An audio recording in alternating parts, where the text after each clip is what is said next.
When we booked our trip to Washington, D.C., we were hoping that maybe, just maybe, we would time it right for the cherry blossoms. Well,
on the day of our White House tour, we arrived just as the president, perhaps, was leaving. Or maybe it was just a pizza delivery.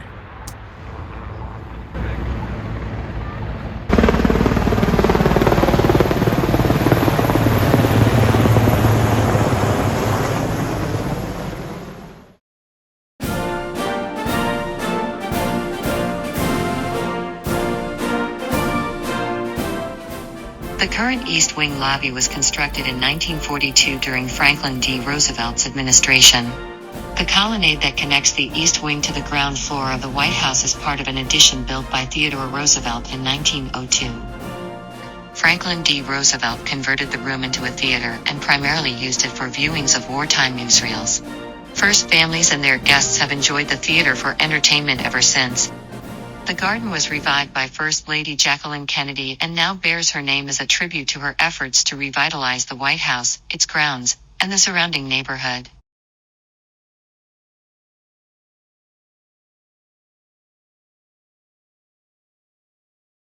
In 1957, the White House received a gift of more than 1,500 objects of gold-plated silver or vermeil. President and First Lady Eisenhower accepted the collection and used the pieces to decorate this space on the ground floor, naming it the Vermeil Room.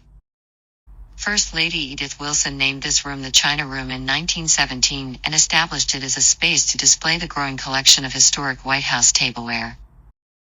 The East Room, the largest room in the White House, was always intended as a ceremonial space.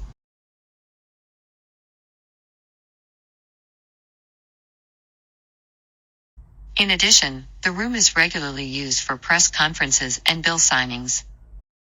This parlor has been known as the Green Room since 1818 when James Monroe chose the color for his decorations. The Blue Room is situated directly across from the north door of the White House and looks out on the South Lawn and the National Mall. This room has been used for formal receptions by nearly all of the presidents who lived here and features the official White House Christmas tree every December. First Lady Eleanor Roosevelt chose this room to hold women-only press conferences. For most of the history of the White House, the State Dining Room has been a place for large meetings, receptions, and formal events. The Cross Hall connects the East Room to the State Dining Room, passing the State Parlors to the south and then the Entrance Hall to the north. This space also provides a prominent place for the seal of the President of the United States to be displayed in the center of the hall, just above the doors to the Blue Room. Most visitors to the White House pause after they exit the building to look back and often take pictures of the north portico. The distinctive square shape and columns make a perfect spot for photos. That Golden Valley, this land was made for you and me. I've roamed and rambled and followed my footsteps to the sparkling sands of her diamond desert, and all around me a voice was sounding. This land was made for you and me.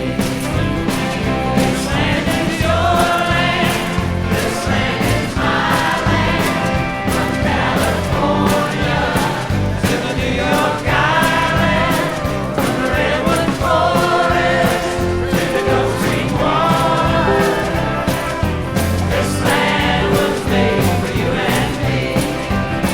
When the sun came shining and I was strolling with the wheat fields waving and the dust clouds rolling, the fog was lifting and I was chanting.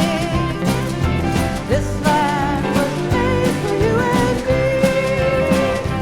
I went walking down the starway. I saw a sign there said no trespassing, but on the other side it didn't say nothing. This sign is made for you and me. This land is your land. This land is my land. From California to the New York Island, from the redwood forest to the Gulf Stream water. This land was made for you and me. In the shadow of the steeple, I saw my people by the relief office.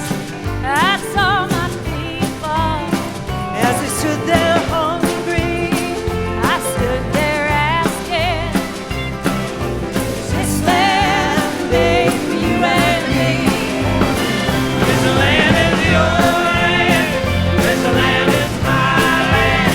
From California to the New York Island, redwood forest to the Gulf Stream water.